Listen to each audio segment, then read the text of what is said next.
Oh man, so even though this isn't, the kind of video I normally make, I figured that since Codemasters bought SMS and then Electronic Arts bought Codemasters, this seemed like a relatively creative way to celebrate. Need for Speed 3 Hot Pursuit released for both the PC and Sony PlayStation back in 1998 and was kind of this love letter to 90s supercar culture.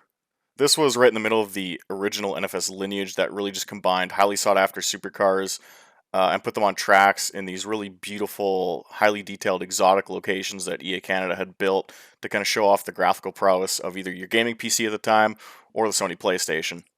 One of my dad's friends at the time had a CD burner and was equally as nerdy as we were, and had burned us a copy of NFS 3 for the PC, and it was something I dicked around with for most of first grade.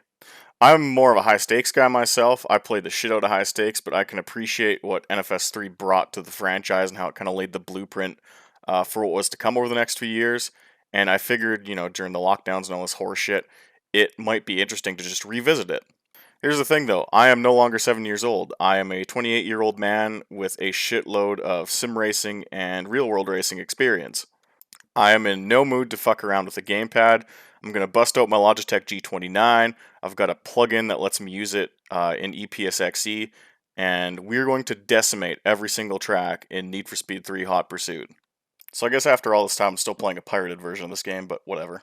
So we'll kick things off with the Mercedes CLK GTR at Hometown, which is track 1 and 9 on the tour, in quotations. So this is obviously designed to be the kid-friendly course. This is what you turn your little brother loose on. This is what you have two-player battles on, since it's not a particularly hard track to figure out. It's just a giant loop. And one of the things coming from the PC version that is immediately apparent on the PSX version is how just vibrant and honestly beautiful the textures are. On the PC version, EA was experimenting with a lot of lighting and shading techniques. 3D acceleration was the hot new thing at the time in PC gaming. And as a result, a lot of tracks on the PC version just look super washed out. You don't get that here on the PSX version. Hometown is a circuit. The only difficult corner is right there with the 90 right through the town. But this is the tutorial map. There's really not a lot to say here. The one thing I really enjoy from a design perspective is that EA could have gone the route of a simple oval, which they did in Need for Speed 2. I believe it was the Norway Proving Grounds track, but here they chose not to and built Hometown with this just endless set of flowing corners, and it means you always sit just under the 320k speed cap, and it makes for a more interesting drive to start off the game. For round 2 of the tour and the first non-tutorial track in the game, we head to Red Rock Ridge. This is a lot of people's favorite track, and I can see why. The more I hot lapped it, the more I kind of started to enjoy it. You start off Sector 1 with two really easy right-handers. They're super high speed. You crank the e-brake and rip through at 260. And then you get to the split section with a bunch of rocks in the middle. I like the design of the section a whole lot because when you approach the end of this section, if you're on the left lane, you approach this hard left here at a really shitty angle and have to crank the e-brake and bleed off some speed. It's a really technical approach. And then you get your first taste of the game's really rudimentary suspension physics, which were bad back in 1998 and they're just as bad in 2021. There's a saving grace. This section up here, EA built kind of this runoff area that lets you take a giant fucking swing at the shortcut around the hairpin. I thought that was really creative. The first time I made use of that in time trials, I was like, damn, that was interesting. I like that.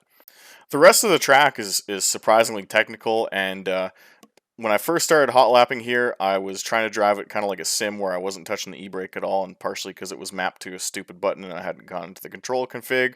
But this game really wants you to start messing with the handbrake, especially during sectors 2 and 3, as there's a couple of decreasing radius corners, there's a couple late apex or even blind apexes that you just come up on, and driving the traditional way, treating it like it's a sim or a SimK game just doesn't work, especially here in the tunnel.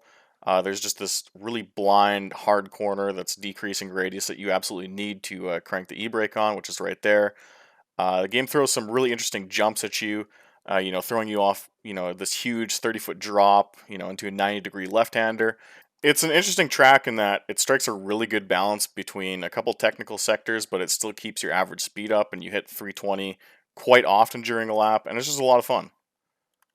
Stop 3 of 9 in the championship is a track I just didn't particularly care for as a kid. I didn't really know what they were going for. I didn't get it because I was a dumb baby. But 21 or 22 years later, I can easily say that Atlantica is the best track in the game. This is kind of a track that takes the concept of a street circuit like Long Beach Grand Prix or the 1988 Detroit Grand Prix and kind of puts an arcade twist on it. The speeds here are just completely ridiculous. Every corner is a fourth gear corner at the slowest. Most of the corners that would otherwise be technical, there's some banking to them, such as this hairpin right here. The track is just stupid quick. Unlike Hometown or Red Rock Ridge before it, Atlantica is the first track in the game's championship mode that dares to put concrete walls right next to the racing surface, so it feels a bit claustrophobic at times. But on the inverse, it makes this track feel a lot faster, which, considering you're already going at or near max speed, is just it's welcome. This is the time before motion blur and other visual effects like depth of field were a thing, so just by putting objects close to the racing surface and having you rip under bridges and next to palm trees, that's what gave this game a just incredible sense of speed. Sector 3 of this track is my favorite, portion of any track in this entire game. It borrows a lot from the Surfer's Paradise kart track, where you have these just ridiculously quick high-speed chicanes that you security lift for and just pray you don't knock it off the walls. There's two or three of them in quick succession. And I also like the throwback to NFS2's Pacific Spirit, where you come roaring down this hill through the tunnel, and there's this quick, chicane of death right before the start-finish line that can completely fuck your lap. This was ridiculous amounts of fun on a wheel. For the fourth track in the game, we head to a place called Rocky Pass, and back 21 or 22 years ago when I was first playing this game, this immediately stood out to me as my favorite track solely because it reminded me of the Canadian Rocky Mountains, and we'd vacation there a few times. It turns out that 7-year-old me was right on the money about his gut feeling in regards to where this track was located, as EA Canada had this pattern of including parts of the Trans Canada Highway in the first four NFS games with Alpine, Pacific Spirit, Rocky Pass, and then Kindiak Park. Rocky Pass, I've always found, strikes a sweet spot in this game's track design. There's a bunch more elevation changes. You catch air a few times, like you saw there. There's a lot more jumps to hit, just kind of off the beaten path. But the corner design still flows pretty well, and your average speed is still quite high throughout a lap. This isn't a track where you're rapidly shifting up and down and going through these crazy sets of S corners. It's still really, really fast. This is also the track with what I would say is probably the most variety to it. You start the track off in what's essentially a hill climb, which is a first for Need for Speed games, before kind of cruising at elevation here through this section, which seems heavily inspired by the Trans Canada Highway westbound into Golden, BC. There's a section just like this, and then you start slowly coming down the mountain and eventually ripping through town, which you'll see here in a bit. And judging by the background scenery and just the way this road is laid out, I don't want to kind of overlay the clip because it would kind of ruin the theme of this video, but to me it seems like this track is heavily inspired by the roads leading into Golden, BC, and then EA Canada just made it a loop. So this track, more or less, I would say does exist in real life to some degree. If you had any sort of competent PC back in the day, this is also the track that was included in the Need for Speed 3 Hot Pursuit demo, which ended up being my first exposure to the game and kind of what sold me on this game because, I played it as a kid for the first time and went, holy shit, like, this is Canada. Back then, racing games didn't come out a whole lot, and the few that did were arcade racers. And driving this for the first time, I was like, this is a place that exists in real life, and like someone built a place that I'd driven through on vacation, and like to me as a 7-year-old, that was the coolest fucking thing.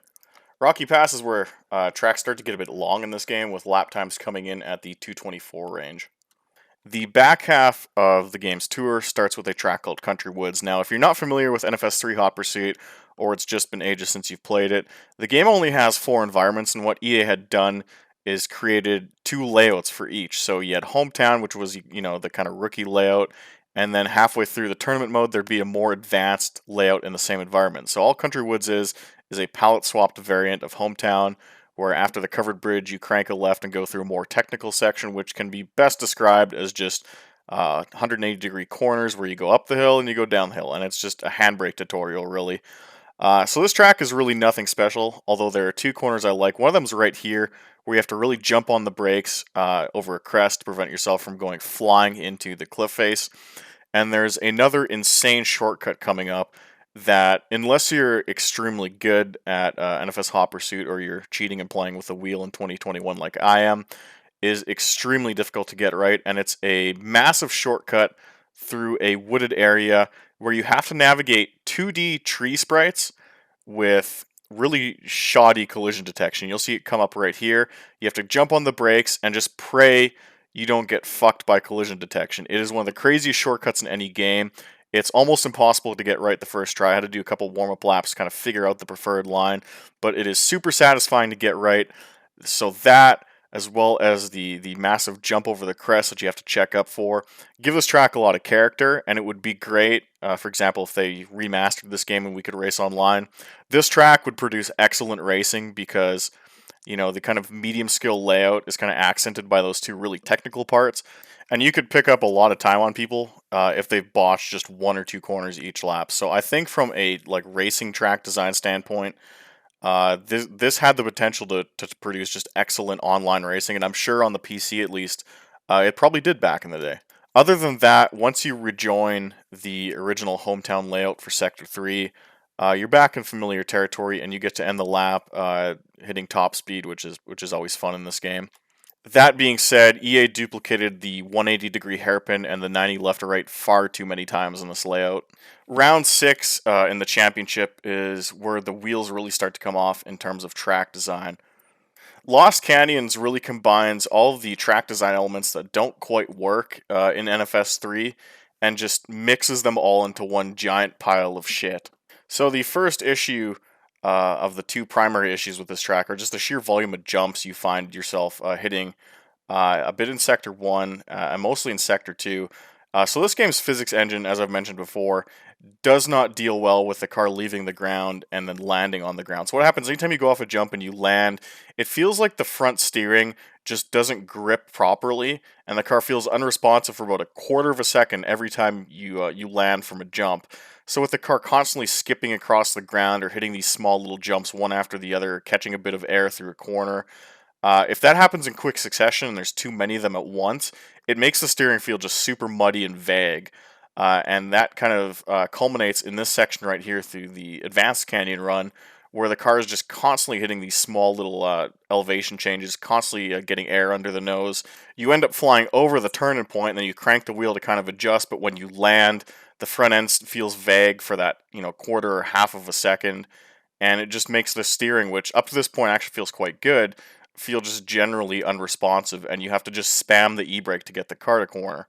The underground ruins section that we're going through here has always kind of disappointed me, as the big jump you can hit through the fire is actually slower than just going around it normally, but right here is arguably the worst section of the game. So EA has experimented with this kind of high-low line layout in a few corners in Atlantica, but they have made it an entire sector in Lost Canyons, and this is an issue for two reasons.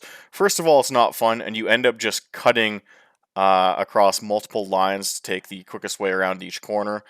But again, because it constantly makes the car catch air when you don't want it to, the handling of the car is just severely compromised, and the same problems we had in Sector 2, where the steering feels numb and vague every time you land on the ground, you get to experience that all over again in Sector 3. And that's disappointing, because up to this point, this game actually controls quite well and feels really responsive with the steering wheel. So to constantly be fighting the physics engine and having the entire lap turn into this vague understeer feeling that you just experience all the time is really frustrating. For round 7 of 9 in the game's championship, we head to the advanced layout of Atlantica called Aquatica. So the actual layout, while it's still a bit too technical for my taste, this isn't nearly as bad as Lost Canyons, and I'm sure there are people who played this game back in the day who really enjoyed this track. My problem is really not with the layout or the elevation changes or some of the corner combinations, but it's actually the visuals in this track. Now, up to this point, NFS 3 Hot Pursuit is a great looking game, even on what we'd now consider primitive hardware. Aquatica doesn't really show that off, which I found is a really strange design decision. You can tell just by watching the lap here, you spend a majority of the time on the circuit in tunnels or underground, which I've always thought was a very strange flex by EA. Earlier tracks, obviously stuff like Hometown, stuff like Red Rock Ridge or Rocky Pass, they kind of pride themselves on being these really open, beautiful for the time environments. Whereas Aquatica, you spend a lot of this time just underground. There's a kind of a neat diversion through what's, I guess, an underground aquarium, which graphically this is pretty impressive for 1998. But for a game built on vistas and showing off the graphical prowess of each individual system, there are just a ton of concrete walls and just walls in general and tunnels that you are forced to sit through for a solid half of the lap. Once you pop out of the aquarium, you're treated to some genuinely nice views, and I guess, we're speaking at PS1 terms here, so beautiful as of 1998. But the problem with this track layout is that once you get above ground, the corners start getting extremely technical, and you go through some of the slowest corner complexes in the whole game.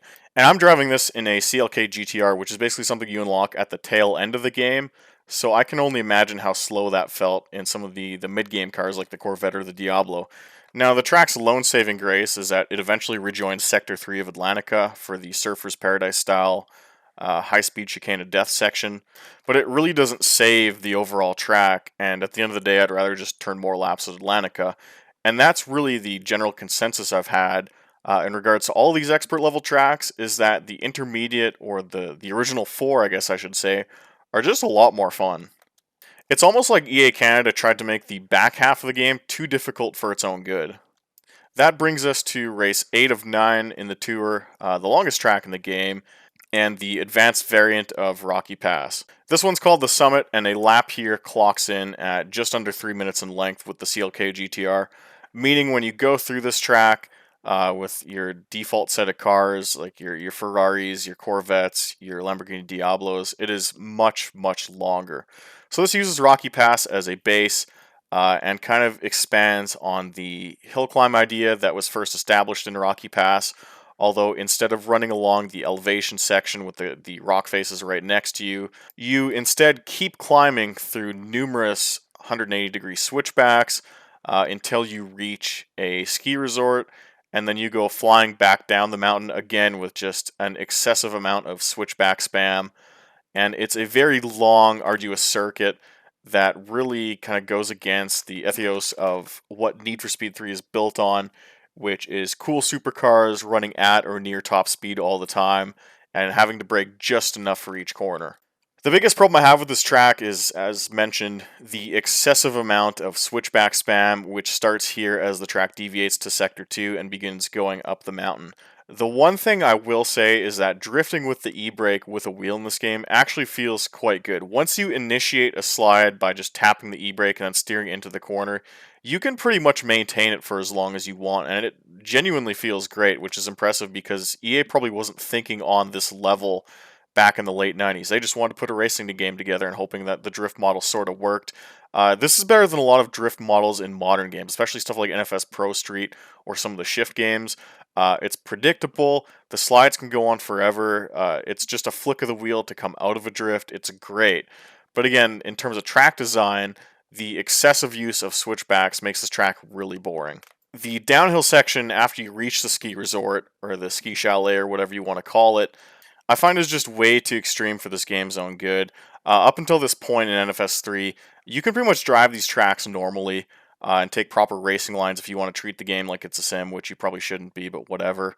The downhill portion of the summit, you're just spamming the handbrake to make the car corner, and it turns this game into a flat-out arcade racer when Need for Speed was always kind of in simcade territory.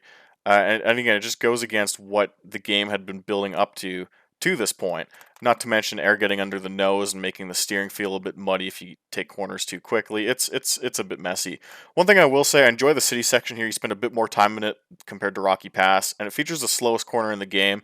You get down to just 110 kilometers an hour to kind of sneak through the lampposts and the building. I really like that corner. It's really challenging, but it's not enough to save the track. And as I've mentioned with some of these other expert tracks, it feels like EA is trying to do too much with the expert layouts, and I would just rather play Rocky Pass.